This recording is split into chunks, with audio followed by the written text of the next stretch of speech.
Thân chào cả nhà, không nên xem chùa đâu đó. Nhớ đăng ký, like, comment để ủng hộ team nha. Tôi và bạn tôi đi câu cá ở hồ chứa. Tôi không khỏe.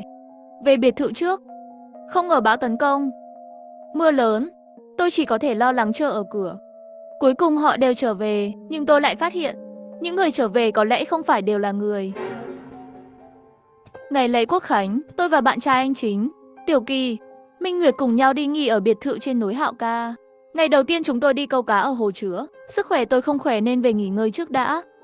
Nhưng vừa đến biệt thự không lâu, bên ngoài cửa sổ bắt đầu tối dần, sau đó là mưa lớn.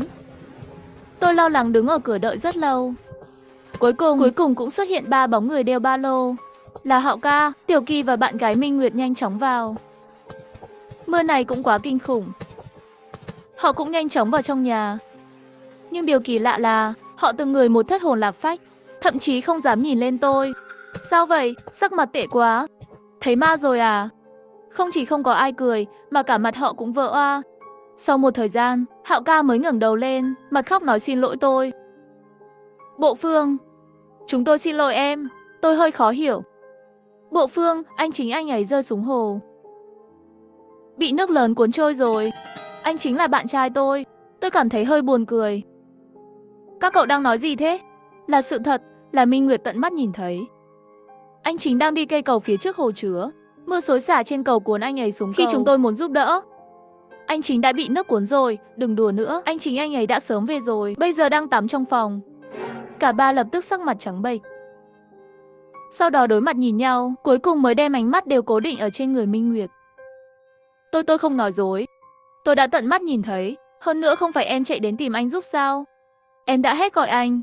Nhưng khi anh đi qua, cây cầu đã biến mất. Anh không tận mắt nhìn thấy anh Chính rơi xuống nước. Minh Nguyệt lại quay đầu lại. Em thật sự không nói dối. Làm sao em có thể nói đùa với chuyện này? Nhưng anh Chính thật sự đã trở lại rồi. Anh ấy ở bên trong. Ba người họ nhìn nhau. Tất cả đều im lặng. Bầu không khí có chút kỳ lạ. Sau một thời gian dài, Bộ Phương có chắc là anh Chính đã trở về không? Khoảnh khắc đó, bầu không khí rơi xuống đáy. Vừa rồi khi anh Chính trở về trạng thái rất kém. Lúc đó anh ấy ướt hết cả người. Vào nhà, ném túi xách vào phòng khách rồi đi thẳng vào phòng. Lúc đó tôi nghĩ anh ấy chỉ vội vàng đi tắm mà thôi. Các cậu chờ tôi đi tìm anh Chính. Tôi nhanh chóng đi về phía phòng. Trực tiếp đẩy cửa ra. Anh Chính, anh tắm xong chưa? Bên cạnh cửa là phòng tắm, nhưng bên trong khô ráo. Anh ấy không tắm. Tôi quay đầu lại, thấy anh ấy đang ngồi trên giường. Rùng mình. Mặt anh ấy trắng bệch, mắt vô thần, hoàn toàn không phát hiện tôi đã vào. Tôi ngạc nhiên. Cẩn thận đi qua sao vậy? Anh không sao chứ? Anh ấy bị giật mình. Sau khi nhìn lên và thấy đó là tôi, anh ấy đã khóc. Xin lỗi. Tôi bị sốc bởi phản ứng của anh ấy. Nghĩ đến lời của Minh Nguyệt. Chẳng lẽ anh ấy thật sự bị nước cuốn đi rồi? Chính anh ấy cũng ý thức được chính mình không phải là người. Tôi không dám lên đó an ủi anh ấy, chỉ có thể lắp bắp hỏi cái này. Chuyện gì vậy? Anh Chính, lẽ nào anh? Xin lỗi. Chuyện đến quá đột ngột. Anh bị dọa sợ rồi, anh không thể phản ứng được.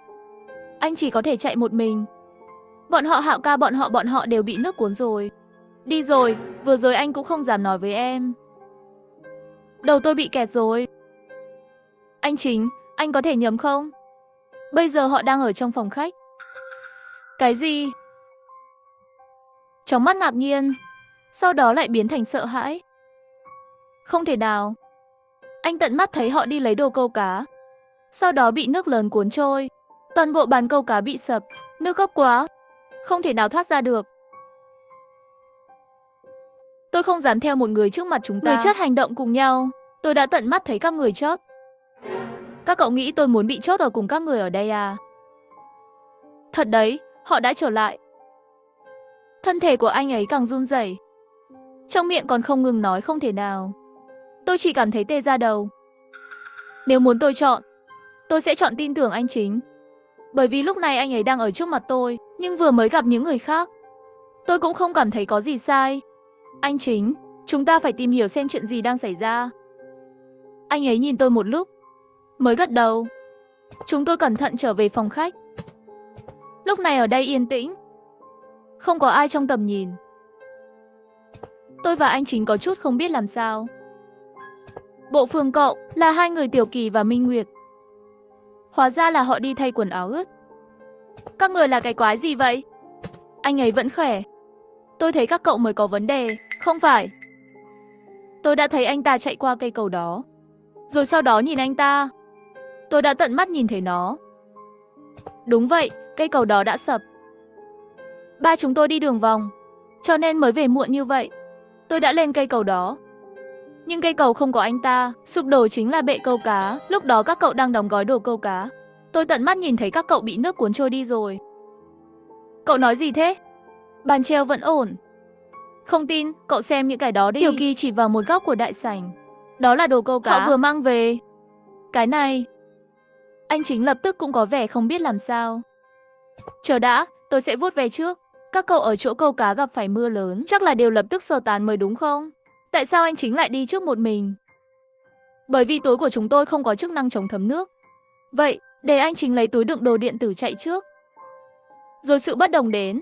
Các cậu thấy anh Chính chạy lên cầu, rồi cây cầu sụp đổ. Và anh Chính, những gì anh nhìn thấy là vị trí treo của họ. Cả hai bên đều gật đầu. Chỗ câu cá tuyệt đối không hề sập, nhưng tất cả chúng tôi đều thấy cây cầu bị sập.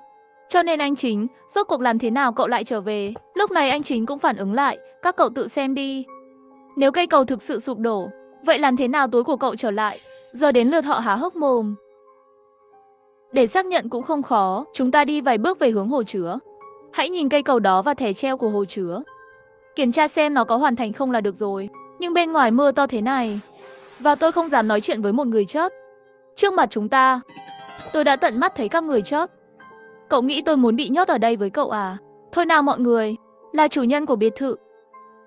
Cuối cùng anh ta cũng xuống, tầng trên cùng có một hướng vừa đủ để nhìn thấy hồ chứa. Tôi vừa lên xem một chút, và đoán xem. Chúng tôi đều không dám lên tiếng, tất cả đều lặng lẽ chờ anh ta giải đáp bí ẩn. Cầu không bị hư hại. Bệ treo cũng vẫn còn tốt. Câu trả lời này khiến chúng tôi càng bối rối hơn. Nếu cây cầu không sập, bệ treo cũng không sụp đổ, vậy chuyện gì đã xảy ra? Tất cả đều đối mặt. Mọi người đều im lặng. Sau một khoảng thời gian, Hao Ca đột nhiên hỏi chúng tôi một câu hỏi kỳ lạ. Các cậu đã nghe nói về Xuân Thanh chưa? Là một loại quái vật lưu truyền ở quê tôi. Quái vật mọi người đều đổi sắc mặt một lần nữa. Ý anh là Minh Nguyệt thấy anh Chính chót rồi. Anh Chính thấy chúng ta chót rồi. Là bởi vì loại quái vật trên núi này. Tôi cũng chỉ đoán thôi. Tôi từng nghe ba tôi nói Sơn Tề sẽ xuất hiện khi thời tiết xấu, mê hoặc mọi người bằng ảo ảnh. Trước kia rất nhiều thợ săn đều trúng chiêu của nó. Hoặc là rớt nhau, hoặc là lạc đường, chốt đói trên núi, chúng ăn linh hồn con người. Giọng anh ta vừa dứt, toàn bộ đèn trong biệt thự đột nhiên tắt hết. Các cậu đã nghe nói về Xuân Tề chưa? Là một loại quái vật lưu truyền ở quê tôi. Nó sẽ xuất hiện khi thời tiết xấu, mê hoặc mọi người bằng ảo ảnh, chúng ăn linh hồn con người. Giọng anh ta vừa dứt, toàn bộ đèn trong biệt thự đột nhiên tắt hết. Hạo Ca lập tức phản ứng lại. Mọi người đừng căng thẳng, chắc là mưa lớn làm hỏng hộp điện rồi, trước đây cũng thường xảy ra. Nhà tôi có máy phát điện dự phòng ở tầng hầm, tôi đi khởi động là được rồi. Hao Ca cầm điện thoại rời khỏi phòng khách. Nhân tiện, các cậu có cảm giác gì không? Chính xác, chúng ta có quên điều gì quan trọng không? Đúng rồi, tôi cũng có cảm giác này, tôi cũng nghĩ vậy. Chính mình như thể quên mất chuyện gì quan trọng. Nhưng tôi không cảm thấy như vậy. Các cậu đang nói về điều gì quan trọng? Mấy người bọn họ ấp úng nửa ngày, cũng không thể nói tại sao. Tôi không hỏi. Lâu rồi vẫn chưa có điện. Tôi phải đi vệ sinh. Tôi cũng đi, tôi đi với cậu. Vì giới tính, có vẻ không tốt lắm. Tôi chỉ có thể nói lời chúc phúc, đừng đi lạc, đi nhanh về nhanh. Hai người họ một tiếng, cầm điện thoại rồi bỏ đi. Phòng khách lại im lặng. Đột nhiên một tiếng chuông vang lên. Trên tay Minh Nguyệt vang lên. Cả hai chúng tôi đều bị sốc. Không sao đâu. Đó là Hao Ca, anh ta kết nối điện thoại và nhấn loa ngoài. Anh ơi, anh làm sao rồi? Bên này chúng tôi vẫn không có điện. Minh Nguyệt tờ mờ các người phải cẩn thận. Tôi đã thấy một cái gì đó khủng khiếp. Thì ra Sơn Tề nó vào rồi. Nó vào rồi. Đừng bao giờ tin một người đã rời khỏi tầm mắt. Có thể là ảo tưởng của nó. Nó muốn rớt chúng ta. Chúng tôi vẫn chưa phản ứng. Điện thoại đã bị ngắt kết nối rồi. Không đâu. Tôi sợ quá. Sắc mặt của Minh Nguyệt cũng chỉ còn lại một màu trắng kinh khủng. Hạo Ca rốt cuộc gặp phải cái gì? Làm sao tôi biết được? Sơn Tề sẽ biến thành bất cứ ai. Chúng tôi đang thì thầm, mà phòng khách bên kia đột nhiên sáng lên ánh sáng trắng. Chỉ thấy anh Chính một mình cầm điện thoại di động trở về. Minh Nguyệt lập tức bật dậy khỏi chỗ ngồi, nói với anh ta, khoan đã, đừng đến đây. Anh Chính bị giật mình. Chuyện gì đã xảy ra? Minh Nguyệt, cậu làm gì vậy? Hao ca vừa nói gì, cậu đã quên rồi à? Đừng tin bất cứ điều gì đã rời khỏi tầm nhìn của chúng tôi. Hơn nữa tại sao chỉ có một mình anh ta trở về? Tiểu Kỳ đâu? Anh ta muốn đi đại tiện. Tôi sẽ về trước. Có vấn đề gì không? Hao ca, có chuyện gì sao? Hao ca, có chuyện rồi. Anh ấy có thể không quay lại trong một thời gian. Điện ở đây cũng không qua được. Minh Nguyệt, đừng ngốc. Anh ấy chính là anh Chính. Bằng chứng đâu? Sơn Tề có thể biến thành bất cứ ai. Nhưng Sơn Tề không thể sao chép ký ức của mọi người. Anh Chính, em hỏi anh một cái. Vấn đề chỉ có hai chúng ta mới biết. Khi anh tỏ tình với em, anh đã nói gì? Anh Chính do dự một chút. Trả lời em. Tôi đã nói anh ấy chính là anh Chính. Anh ấy ổn. Và ngay sau đó không lâu, trong bóng tối lại có một ngọn đèn chậm rãi đến gần. Là Tiểu Kỳ. Không đợi tôi và anh Chính lên tiếng, Minh Nguyệt đã không ngần ngại đi qua phía Tiểu Kỳ. Chờ một chút, Tiểu Kỳ, em hỏi anh một câu, anh trả lời là được rồi. Chuyện gì vậy? Không sao đâu Tiểu Kỳ, anh có biết sinh nhật em là ngày nào không? Và Tiểu Kỳ lúc đó đã sửng sốt. Đừng nghĩ nhiều nữa, trả lời trực tiếp là được. Không phải em đột nhiên hỏi cái này làm gì? Tiểu Kỳ này lại ấp úng trả lời không được. Ba người chúng tôi không dám nói chuyện, cũng không dám rời mắt. Tất cả đều nhìn thẳng vào Tiểu Kỳ. Tiếp theo, trước sự ngạc nhiên của tất cả chúng ta, Tiểu Kỳ đột nhiên bật cười. Chúng tôi càng lo lắng hơn bởi tiếng cười của anh ấy. Những gì anh ấy nói tiếp theo cũng khiến tôi đổ mồ hôi lạnh. Không ngờ bị ngươi hỏi một câu đã hỏi ra rồi. Tôi có thể cảm thấy Tiểu Kỳ trong lòng đang run rẩy. Tôi cũng có thể thấy anh Kỳ bị đóng băng. Minh Nguyệt đã thừa nhận, hắn thật sự là Sơn Tề trên núi kia. Tôi đã chuẩn bị kéo Tiểu Kỳ, ba chân bốn hướng liền chạy rồi. Không ngờ cô ấy lại nói, bảo bối của em, sinh nhật của anh là hôm nay. Anh Huy, bánh sinh nhật sắp ra mắt rồi. Chúng tôi muốn làm anh ngạc nhiên, không ngờ anh lại đột nhiên hỏi câu hỏi này. Ha ha, cái gì?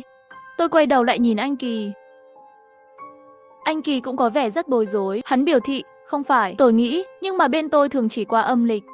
Em không nói anh cũng không phát hiện ra. Hôm nay là sinh nhật lịch dương lịch. Tôi vội vàng giành chủ đề, không thể tin được hỏi lại, ai còn quan tâm đến sinh nhật? Các cậu đang gây bất ngờ sinh nhật cho anh Kỳ.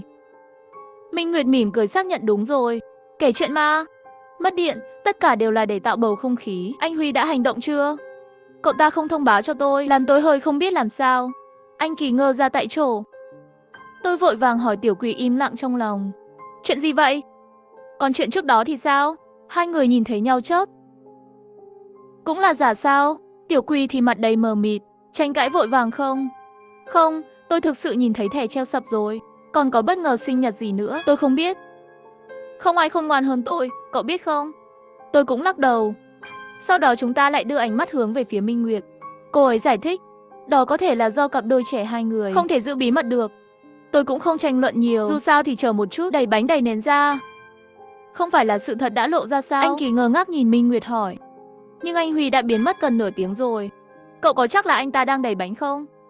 Nửa tiếng. Minh Nguyệt dường như cũng cảm thấy có gì đó không ổn. Cô ấy quay đi, hét to anh Huy vào một nơi tối tăm. Đi ra ngay.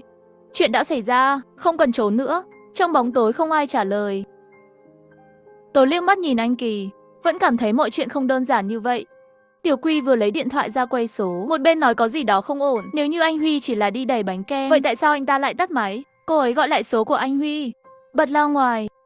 Trong điện thoại, chỉ có một giọng nói quen thuộc và lạnh lùng vang lên. Điện thoại bạn gọi đã tắt máy rồi. Nghe thấy âm thanh này, Minh Nguyệt quay lại. Nụ cười trên mặt cũng không còn nữa. Chuyện gì vậy? Anh Huy, cậu không thể liên lạc với anh ấy nữa. Tiểu Quỳ gật đầu. Minh Nguyệt hình như còn không tin. Cô ấy cũng cầm điện thoại lên gọi cho anh Huy. Nhưng rõ ràng, kết quả nhận được cũng giống nhau. Sau đó vẻ mặt của cô ấy trở nên bất an. Làm sao có thể như vậy? Cô ấy đột nhiên ngẩng đầu lên, một bên bước chân, nói với anh Kỳ, anh Kỳ, anh phải tin em không phải là Sơn Tề. Anh Kỳ thì rất lý trí đưa tay ra. Đừng đến đây. Minh Nguyệt ngừng bước, giọng nói không chỉ bồn chồn, thậm chí còn khóc. Anh Kỳ, anh, rõ ràng trước đây vẫn là cặp đôi có tình cảm khá ổn định, lúc này lại biến thành như thế này. Nếu cô ấy là Minh Nguyệt thật, trong lòng sẽ tuyệt vọng biết bao. Nghĩ đến đây, tôi lại ôm chặt Tiểu Quỳ. Cuối cùng, Minh Nguyệt trong đau buồn phẫn nộ phun ra một câu, tôi đi tìm anh Huy, như thể để chứng minh mình vô tội. Cô ấy đã vượt qua nỗi sợ hãi, quay đầu chạy tới nhà bếp tối tăm. Và anh Kỳ dừng lại. Bàn tay vươn ra cũng vẫn dừng lại giữa không trung, cho đến cuối cùng anh ấy cũng không đuổi theo. Trong phòng khách chỉ còn lại 3 người chúng ta. Mọi thứ thật kỳ lạ. Và nó cũng đang đi theo hướng rất xấu. Muốn nhờ bên ngoài giúp đỡ. Ngay khi tôi nghĩ vậy, anh Kỳ cũng nghĩ giống tôi. Không, tôi phải gọi cảnh sát. 120.119 tôi sẽ gọi hết. Bất cứ ai có thể giúp chúng tôi đều phải thử. Dù sao Minh Nguyệt cũng bỏ đi một mình. Nếu cô ấy là Minh Nguyệt, có lẽ cô ấy sẽ gặp nguy hiểm. Và anh Kỳ thật sự đã trở nên căng thẳng. Trong khi Nam Nam nói chuyện, anh ấy cũng quay số trên điện thoại, cũng là mở loa ngoài. Báo cảnh sát có thể kết nối, báo cháy cũng có thể kết nối được, thậm chí 120 cũng có thể kết nối. Anh Kỳ thống nhất dùng cách nói tương đối phóng đại, nói có đồng đội mất tích, có thể bị tai nạn, cần được cứu trợ ngay lập tức. Ngoại trừ nhân viên tổng đài 120 cần xác định người bị mới có thể để bệnh viện cử xe cứu hộ. Cho dù đó là 110 hay 119, tất cả đều rất nhanh chóng phản hồi cho chúng tôi. Nhưng khi anh Kỳ cho biết địa chỉ, họ đều đưa ra kết luận đồng ý. Chúng ta hãy bình tĩnh, đảm bảo an toàn cho bản thân, đừng bao giờ ra ngoài mù quáng. Tìm bạn đồng hành hoặc hỗ trợ khác. Bởi vì họ không thể đến ngay được. Trận thời tiết đã đưa ra cảnh báo mưa bão màu vàng. Tệ hơn nữa là một đoạn đường lên núi bị phong tỏa do lở đất. Kết quả này quá đả kích chúng tôi. Bởi vì điều này trực tiếp cắt đứt 2 phương pháp tôi có thể nghĩ ra. Chúng tôi không chỉ không thể nhận được viện trợ nước ngoài, thậm chí không thể lái xe xuống núi trong mưa. Anh Kỳ cũng có vẻ tồi tệ hơn. Mẹ kiếp, hình như là trong thời gian ngắn, chúng ta chỉ có thể tìm cách tự cứu mình. Cách tự cứu? Tiểu Quỳ đã rất hoảng sợ rồi. Tôi biết tôi đã thấy gì. Thẻ treo ở hồ chứa thực sự sụp đổ. Sau đó anh Huy biến mất. Bây giờ Minh Nguyệt cũng rời đội. Những gì đang xảy ra ở đây hoàn toàn không bình thường. Anh Kỳ dừng lại rồi nói. Trong trường hợp đó, vậy chỉ có thể làm theo tình huống này. Thao tác như thế nào? Anh Kỳ tiếp tục đi. Chúng ta phải chuyển vị trí đến nơi an toàn nhất. Nhưng đâu còn có thể an toàn khi đèn tối ở khắp mọi nơi. Tất nhiên là trên lầu. Cậu không nghe người già nói sao? Quỷ đều sợ độ cao. Càng gần mặt đất càng nặng. Càng lên cao càng an toàn. Tôi và Tiểu Quỳ nhìn nhau một cái cũng không nói chuyện. Bởi vì chúng ta đều không có ý tưởng. Có lẽ chỉ có thể làm theo ý tưởng của anh Kỳ. Chúng ta không thể tách ra quá nguy hiểm. Đi thôi, đi thôi. Anh Kỳ đang thúc giục chúng tôi. Những điều kỳ lạ đã xảy ra. Phòng khách và nhà bếp. Đột nhiên có một giọng nói nhẹ nhàng. Tôi lập tức trở nên cảnh giác. Các cậu có nghe thấy không? Cả hai cũng lập tức lắng nghe. Bởi vì bên ngoài mưa quá to, vì vậy chúng tôi đã lắng nghe một lúc. Âm thanh đó không phải do một người tạo ra. Nó giống như sự hòa hợp, cũng không giống giọng nói. Giống như đang chậm rãi ngâm nga một bài hát sinh nhật. Với âm thanh trống rỗng này, cuối cùng tôi cũng nghe rõ họ đang hát gì. Chúc mừng sinh nhật bạn, chúc mừng sinh nhật bạn. Giọng nói không chút cảm xúc. Âm thanh trầm bổng, âm thanh được duy trì vào một số trong đêm tối như thế này. Trong một tòa nhà trống rỗng như vậy, những âm thanh này rất lạ. Như bóng ma đang hát. Tôi đã bị lừa. Cái này là cái gì? Anh Kỳ cũng có chút không rõ tình hình. Chẳng lẽ Minh Nguyệt nói là thật sao? Cô ấy có tìm thấy anh Huy không? Sau đó thực sự chuẩn bị cho sinh nhật của tôi. Tôi hoài nghi. Bởi vì bài hát này thật sự quá không chân thực. Nó quá trống rỗng, quá ảo tưởng. Nó không giống âm thanh người sống có thể phát ra. Tiểu Quỳ cũng run rẩy nắm tay tôi. Thở mạnh cũng không dám. Tôi và anh Kỳ giống như kẻ thù. Nhìn chằm chằm vào hướng âm thanh truyền đến. Cùng với âm thanh là ánh lửa. Không phải đèn trắng của đèn flash điện thoại di động, mà là ánh nến nhấp nháy. Chúc mừng sinh nhật bạn, chúc mừng sinh nhật bạn. Tiếng hát vô cảm này tiếp tục trôi dạt. Và âm thanh ngày càng lớn hơn. Rõ ràng là có thể nghe thấy người đang hát đang đến gần chúng tôi. Khi ánh lửa màu vàng nhấp nháy đến gần, tôi mới thấy rõ. Đó quả nhiên là một cây nến. Và nến, tất nhiên, được cắm vào bánh. Ra khỏi bóng tối là 2 người mất tích. Minh Nguyệt. Họ đang ở bên trái và bên phải, đẩy một chiếc xe ăn nhỏ từ từ đi tới. Trên xe ăn là bánh ngọt. Nhưng hình dạng của chiếc bánh này rất giống một cái đầu. Tôi đang cảm thấy nổi da gà, đang muốn chạy trốn. Nhưng lại nghe thấy anh Kỳ ngạc nhiên thốt ra một câu. Họ tổ chức sinh nhật cho Ti. Tôi nhìn chằm chằm vào 2 người kia. Trong mơ hồ, tôi không thể thấy họ mở miệng. Tôi không nhìn rõ mặt họ. Có lẽ là vô cảm. Nhưng miệng không nhúc nhích thì làm sao có thể hát được. Nhưng đó dường như là một bài hát trống rỗng vang vọng. Vẫn đang tiếp tục. Chúc mừng sinh nhật bạn, chúc mừng sinh nhật bạn. Cùng với tiếng mưa xào xạc bên ngoài, tiếng hát này làm tôi nổi da gà. Tiểu Quỳ càng nắm chặt cánh tay tôi, không dám ngẩng đầu lên. Nhưng anh Kỳ lại bất thường bước tới một bước. Hỏi họ. Thực sự đang lên kế hoạch tổ chức sinh nhật cho tôi. Tôi vội vàng đi gọi anh Kỳ. Anh Kỳ, cậu có ngốc không? Chắc chắn họ có gì đó không ổn. Cậu không thấy sao? Lúc này anh Kỳ dường như thật sự ngu ngốc, bởi vì cậu ta lại ngây ngốc nhìn chằm chằm vào ánh lửa bên kia. Còn nói nhưng, không phải họ đẩy bánh ngọt đến đây sao? Chuyện gì vậy? Rõ ràng phút trước đầu óc còn tỉnh táo, ngay cả bạn gái của mình, cậu ta có thể đưa tay ra để đối phương không đến đây. Lúc này lại trực tiếp bối rối. Với chiếc bánh đầy kỳ lạ này, hai người ngày càng gần, cuối cùng tôi cũng nhìn rõ rồi. Họ không chỉ không mở miệng hát, cả hai mắt đều trắng tinh. Hơn nữa trên người cũng ướt sũng. Thân ướt từ đầu đến cuối, như thể vừa mới vớt ra khỏi bể nước vậy. Lúc này bọn họ căn bản không phải là người rồi. Nhưng một điều kỳ lạ hơn vẫn xảy ra. Anh Kỳ vừa tiến lên chào đón, vừa nói chuyện như nói chuyện với chính mình. Minh Nguyệt, em nói đúng. Thì ra là như vậy, chỉ là chuyện này. Điều quan trọng là tôi đã bị sốc. Anh Kỳ, đừng đi. Cậu đã thấy gì? Tất cả đều là ảo giác. Tôi hét lên và cố gắng giữ anh Kỳ lại. Nhưng cậu ta đi nhanh quá. Hơn nữa Tiểu Quỳ cũng ôm chặt cánh tay tôi. Tôi không thể rời khỏi cô ấy, vừa chạy về phía anh Kỳ. Nhìn thấy anh Kỳ đã đi đến phía trước xe ăn. Anh Huy và Minh Nguyệt cũng mở miệng, nụ cười u ám. Nụ cười đó làm tôi lạnh sống lưng. Tôi hiểu ngay lập tức. Những gì anh Kỳ nhìn thấy trong mắt và những gì chúng ta thấy trong mắt chúng ta phải hoàn toàn khác. Mau đi đi, tôi kéo Tiểu Quỳ quay người chạy. Đi về phía cầu thang. Phía sau, tiếng hát chúc mừng sinh nhật của họ vẫn không ngừng. Chúc mừng sinh nhật bạn. Tôi và Tiểu Quỳ vội vàng lên lầu. Tầng 2, tầng 3, thẳng đến tầng 4. Cho đến khi bài hát sinh nhật kỳ lạ đó hoàn toàn không nghe thấy, chúng tôi thở hổn hển chậm lại. Nhưng để đảm bảo an toàn, tôi vẫn kéo Tiểu Quỳ vào một căn phòng, đóng cửa lại.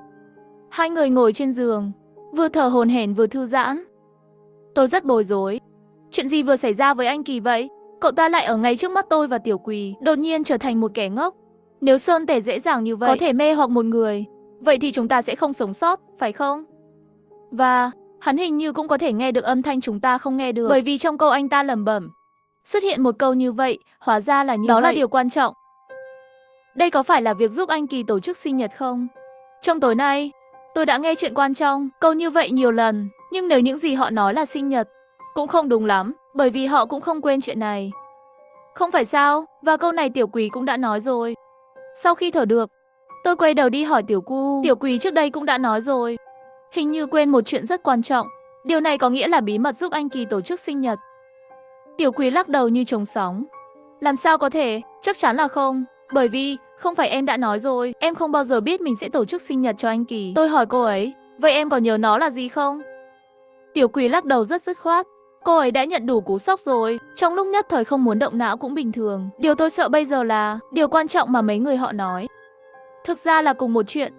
Và chuyện này, vừa vặn cũng gặp phải nhiều như vậy chuyện với chúng tôi. Nói cách khác, rất có thể chính là chuyện này, đùa với con ma nùi đó, Sơn Tề, chúng ta mới bị biến thành thế này.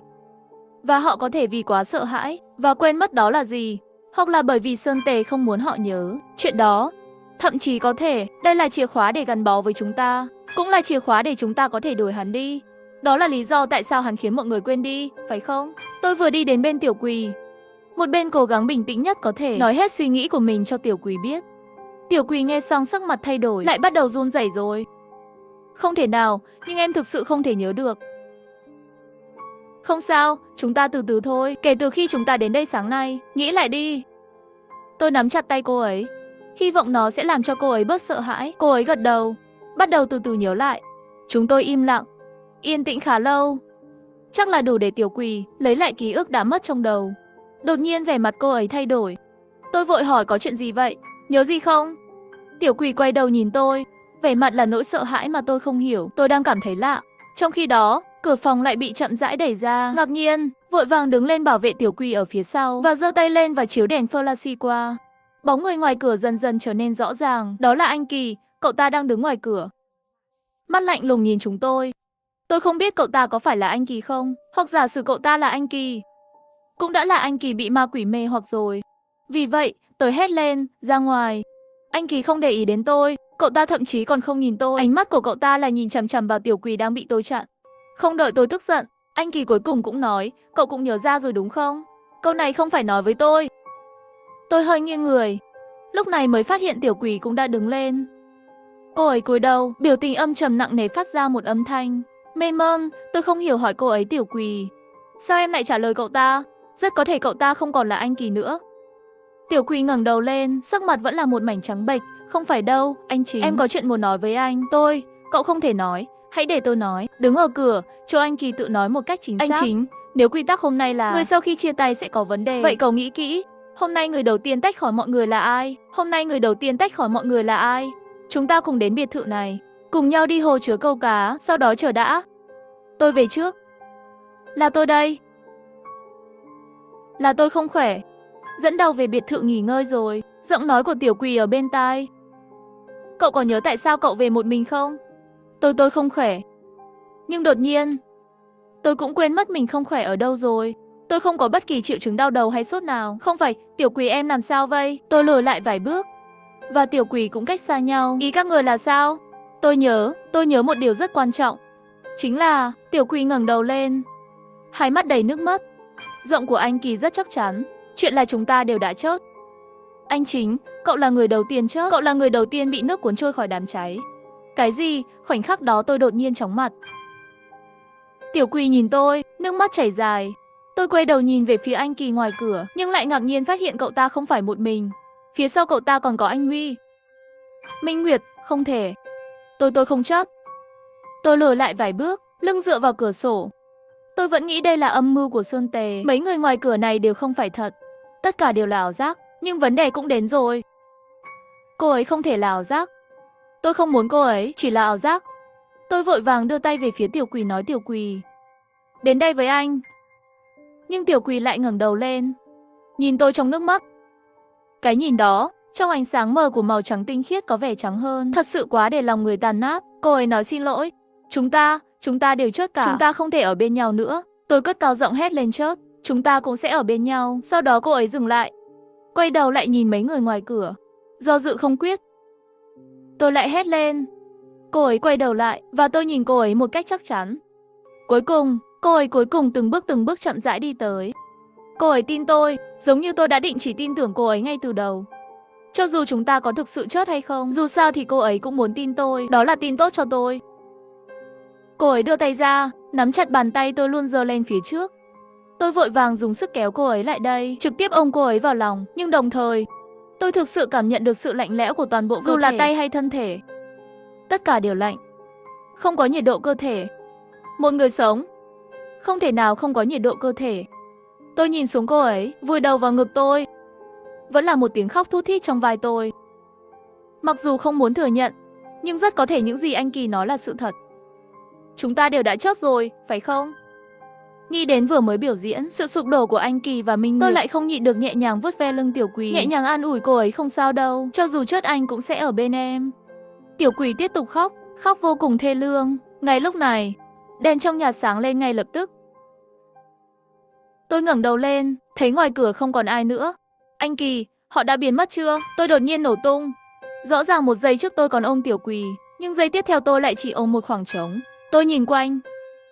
Trống rỗng. Thật sự chúng ta đều đã chết rồi. Phía sau cửa sổ, có âm thanh lờ mờ bay vào. Tôi quay lại, đèn đường trước biệt thự cũng sáng lên, và dưới ánh sáng, 4 người đàn ông đứng. Tiểu Quỳ, anh Huy, anh Kỳ, Minh Nguyệt. Họ là những người bạn tốt nhất của tôi. Còn có người tôi yêu nhất. Tôi thấy được Tiểu Quỳ đứng ở đó. Cô ấy vẫn còn đang run rẩy, cô ấy vẫn đang khóc. Cô ấy cần tôi. Tôi cũng nghe thấy âm thanh đó. Là họ phát ra. Họ nói, xuống đây. Tôi hiểu rồi. Tôi đẩy cửa sổ kính ra, một cơn gió lạnh thổi vào mặt tôi. Tiểu Quỳ, anh sẽ đến ngay. Dù sao thì anh cũng đã chết rồi, phải không? Nhưng khi tôi đứng trên bệ cửa sổ, tôi vẫn có thể cảm thấy sợ hãi. Cả hai chân đều đang run rẩy. Chẳng lẽ là tôi vẫn chưa thích ứng chính mình đã chết chuyện này sao? Tôi cúi đầu xuống nhìn Tiểu Quỳ. Cô ấy cũng ngẩng đầu nhìn tôi. Cô ấy vẫn đang khóc. Tôi lại nở một nụ cười khó khăn. Tôi nói dù không có tương lai, anh cũng hy vọng bên cạnh có em. Cô ấy còn khóc nhiều hơn, hình như muốn nói gì đó, nhưng lại khóc không thành tiếng. Tôi hít thở sâu, nhắm mắt lại và sẵn sàng nhảy xuống. Ngay lúc đó, Tiểu Quỳ dưới lầu lại đột nhiên dùng hết sức lực, mang theo khóc giống lên một câu anh Chính. Đừng nhảy xuống. Không, tôi đột nhiên mở mắt. Thật sự không nhảy xuống nữa. Tôi cũng muốn hỏi cô ấy tại sao, nhưng tôi lại nhìn thấy một hình ảnh vô cùng kỳ lạ. Tiểu Quỳ đột nhiên hóa thành một làn khói đen, biến mất tại chỗ. Tôi choáng váng và ngay lập tức hét lên chuyện gì đang xảy ra. Tiểu Quỳ, Tiểu Quỳ. Và những người khác quay đầu nhìn vị trí của Tiểu Quỳ, rồi quay đầu lại nhìn tôi trên lầu. Họ đột nhiên cười tê tét, cười rất sợ hãi. Dường như họ còn muốn nói chuyện. Nhưng khoảnh khắc trước khi mở miệng, mấy người bọn họ cũng lập tức biến mất. Tôi đứng ở cửa sổ, cho dù là tận mắt nhìn tận mắt trải nghiệm, tôi vẫn không hiểu chuyện gì đang xảy ra. Trên một cái cây lớn cách đèn đường không xa, một cái bóng như con khỉ lướt qua. Tôi vô thức nhìn về phía đó. Mặc dù không tìm thấy tung tích của cái bóng kia, nhưng tôi nhìn thấy phía xa, một tia sáng mau. Anh Huy của thật không nói dối, trên tầng cao nhất của biệt thự này thực sự có thể nhìn thấy hồ chứa. Đó là từ bên kia hồ chứa. Đèn nhấp nháy trên đầu xe cứu hỏa hoặc xe cứu thương, nhưng không biết cái gì che mắt. Vừa rồi tôi lại hoàn toàn không chú ý đến những ánh sáng kia. Tôi trợn mắt há mồm nhìn nghiêm túc về phía bên kia. Đúng vậy, giàn treo của hồ chứa thực sự bị sập.